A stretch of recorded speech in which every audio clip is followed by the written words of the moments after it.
tener una creencia correcta y también tenemos que tener una práctica correcta. ¿Tiene sentido esto, mis hermanos? Ahora, ¿qué dice la palabra de Dios? ¿Qué es lo importante? ¿Qué dice la palabra de Dios sobre esto? Bueno, considerando lo que ayer estudiamos, lo que ayer aprendimos con el doctor Corredera y el doctor Warren, juntos en esta mañana, hermanos y hermanas, vamos a hacer un estudio de ortopraxis y de ortodoxia sobre una carta del Nuevo Testamento, juntos, ahora mismo. Así que les voy a invitar a que abran sus Biblias en la carta de Pablo a Tito. De la carta de Pablo a Tito.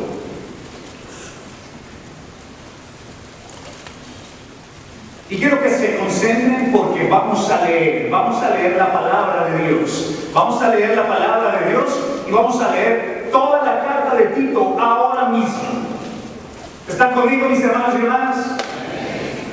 Bien, voy a leer para ustedes. Y quiero que se imaginen algo. Cuando las cartas en el primer siglo llegaban a una iglesia, no había tal cosa como una predicación detallada verso por verso, porque esencialmente llegaba la carta y el predicador o el lector se paraba frente al auditorio y leía toda la carta. De inmediato se conservaba la copia allí en la iglesia o se mandaba de vuelta. De manera que aquellos que escuchaban la palabra tenían esa oportunidad para no quedarse dormidos sino escuchar todo. Así que vamos a escuchar toda esta carta que Pablo le dirige a un hombre. Es una correspondencia personal que nos va a revelar cosas impresionantes que nos apelan en esta mañana. Dice la palabra del Señor en la carta de Pablo a Tito, en el capítulo número 1, en el versículo número 1.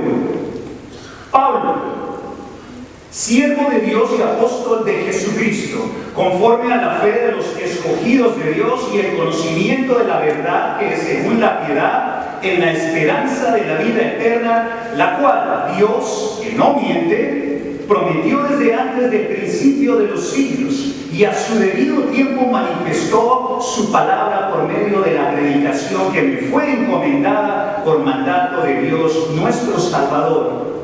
A ti, verdadero Hijo en la común fe, gracia, misericordia y paz de Dios Padre y del Señor Jesucristo nuestro Salvador. Por esta causa te dejé en Creta, para que corrigieses lo deficiente y establecieses ancianos en cada ciudad, así como yo te mandé. El que fuere irreprensible, marido de una sola mujer, y tenga hijos creyentes que no estén acusados de disolución ni de rebeldía, porque es necesario que el obispo sea irreprensible como administrador de Dios, no soberbio, no iracundo, no dado al vino, no pendenciero, no codicioso de ganancias deshonestas, sino hospedador, amante de lo bueno, sobrio, bueno, santo, justo y dueño de sí mismo, retenedor de la palabra fiel, tal como ha sido enseñada, para que también pueda exhortar con sana enseñanza y convencer a los que contradicen, porque aún hay muchos contumaces, habladores de vanidades y engañadores, mayormente los de la circuncisión, a los cuales les es preciso taparles la boca, porque trastornan casas enteras, enseñando por ganancia deshonesta, que lo que no conviene. Uno de ellos, su propio profeta, dijo que los cretenses, siempre mentirosos, malas bestias, glotones ociosos. Este testimonio es verdadero. Por tanto, repréndenlos duramente para que sean sanos en la fe, no atendiendo a fábulas judaicas ni a mandamientos de hombres que se apartan de la verdad. Todas las cosas son puras para los puros, mas para los corrompidos e incrédulos nada les es puro, pues hasta su mente y su conciencia están corrompidas. Profesan conocer a Dios, pero con los hechos lo niegan, siendo abominables y rebeldes, reprobados en cuanto a toda buena obra. Pero tú habla lo que está de acuerdo con la sana doctrina, que los ancianos sean sobrios, serios, prudentes, sanos en la fe, en el amor y en la paciencia. Las ancianas, Las ancianas, asimismo, sean reverentes en su porte, no calumniadoras, no esclavas del vino, maestras del bien, que enseñen a las mujeres jóvenes a amar a sus maridos y a sus hijos, a ser prudentes, castas, cuidadosas de su casa, buenas, sujetas a sus maridos, para que la palabra de Dios no sea ¿qué? Blasfemada. Exhorta asimismo a los jóvenes que sean prudentes, presentándote tú en todo como ejemplo de buenas obras, en la enseñanza, mostrando integridad, seriedad, palabra sana e irreprochable, de modo que el adversario se avergüence y no tenga nada malo que decir de vosotros. Exhorta a los siervos, a que se sujeten a sus amos, que agraden en todo, que no sean respondones, no defraudando, sino mostrándose fieles en todo, para que en todo adornen la doctrina de Dios nuestro Salvador. Porque la gracia de Dios se ha manifestado para salvación a todos los hombres, enseñándonos que, renunciando a la impiedad y a los deseos mundanos, vivamos en este siglo sobria, justa y piadosamente, aguardando la esperanza bienaventurada y la manifestación gloriosa de nuestro gran Dios y Salvador Jesucristo, quien se dio a sí mismo por nosotros, para redimirnos de toda iniquidad y purificar para sí un pueblo propio, celoso de buenas obras. Esto habla y exhorta y reprende con toda autoridad, que nadie te menosprecie.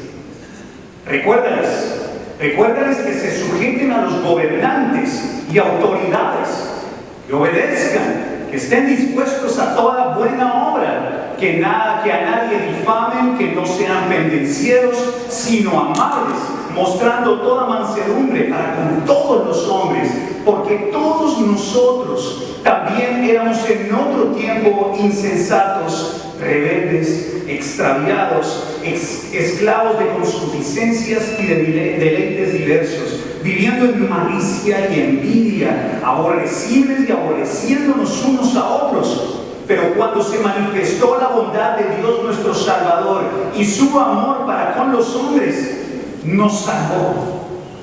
Nos salvó no por obras de justicia que nosotros hubiéramos hecho, sino por su misericordia, por el lavamiento de la regeneración y por la renovación del Espíritu Santo, el cual derramó en nosotros abundantemente por Jesucristo nuestro Salvador, para que, justificados por su gracia, viniéramos a ser herederos conforme a la esperanza de la vida eterna. Palabra fiel es esta. Y en estas cosas quiero que insistas con firmeza, para que los que creen en Dios procuren ocuparse en buenas obras. Estas son buenas y útiles. Estas cosas son buenas y útiles a los hombres, pero evita las cuestiones necias y genealogías y contenciones y discusiones acerca de la ley, porque son vanas y sin provecho. Al hombre que cause divisiones, a ese hombre, después de una y otra amonestación, deséchalo, sabiendo que tal se ha pervertido y peca y está condenado por su propio juicio. Cuando envíe a ti a Artemas o a Tíquico, apresúrate a venir a mí en Nicópolis, porque allí he determinado pasar el invierno. A Zenas, intérprete de la ley, y a Apolos, encamínales con solicitud, de modo que nada les falte, y aprendan también los nuestros a ocuparse en buenas obras para los casos de necesidad, para que no sean sin fruto. Todos los que están conmigo te saludan. Saluda a los que nos aman en la fe. La gracia sea con todos vosotros. Amén. ¿Cuántos capítulos tiene Tito? Tomamos, queridos hermanos, y en esta mañana 7 minutos para leer una carta del Nuevo Testamento. ¿Alguien no tiene 7 minutos al día para leer la palabra de Dios? Todos nosotros podemos leer la palabra de Dios. Todos nosotros tenemos que leer la palabra de Dios. Así que mi primer ánimo en esta mañana es a que usted al menos separe 7 minutos al día para leer consistentemente la palabra del Señor. Ahora mismo nos dimos cuenta que podemos hacerlo todos juntos. Bien, ahora vamos a trabajar en 2 puntos. Son solamente 2 puntos lo que voy a compartir con ustedes. Número 1, la sana doctrina como un compás espiritual. La sana doctrina como un compás espiritual. Ahora, si usted se dio cuenta y me siguió con la lectura, ya notó que Pablo se dirige a Tito como alguien muy cercano, se dirige con unas palabras muy cariñosas y le dice, verdadero hijo en la fe. Es alguien muy cercano. Pero Tito, al parecer, tiene que ir a esta isla, la isla de Creta, que Pablo conoce, y va a hacer 2 cosas. Ese es su trabajo, va a tener 2 cosas que hacer. Número 1, va a corregir lo deficiente. Y número 2, va a establecer nuevo liderazgo, nuevos obispos, nuevos ancianos. Y de acuerdo con lo que usted y yo acabamos de leer en la palabra de Dios, nos damos cuenta que la situación en esta iglesia pues era muy compleja. Seguramente era una iglesia preciosa y había muy buenas personas, pero muchas cosas estaban pasando, como al interior de cualquier iglesia cristiana. Muchas cosas estaban sucediendo y podríamos listarlas todas, pero el tiempo nos apremia. Solamente quiero contarles lo siguiente. Habían problemas doctrinales, como se dan cuenta, habían falsos maestros, habían mitos aquí y allá dentro de la iglesia, discusiones sin sentido. Yo pienso esto, yo pienso lo otro, mi tendencia es esta, mi tendencia es la otra, yo interpreto el texto así, a mí me parece que no debería ser así. Hablaremos de eso en un momento. Pero recuerden que anoche aprendimos que no necesitamos uniformidad, necesitamos respeto y unidad. Y en Cristo podemos estar unidos, ¿amén? Pero también habían problemas morales, malas bestias. Nunca se me ha olvidado esto. Ojalá ninguno de nosotros nos describan como malas bestias, ¿verdad? Malas bestias, ociosos, perezosos. Pero parece que había de todo en la iglesia de Creta. Había problemas morales, había problemas de liderazgo. Si usted cree que su iglesia tiene problemas de liderazgo, bueno, usted está en la gloria, porque Creta tenía todo en el mismo lugar. Había divisiones al interior de las comunidades, había personas contenciosas,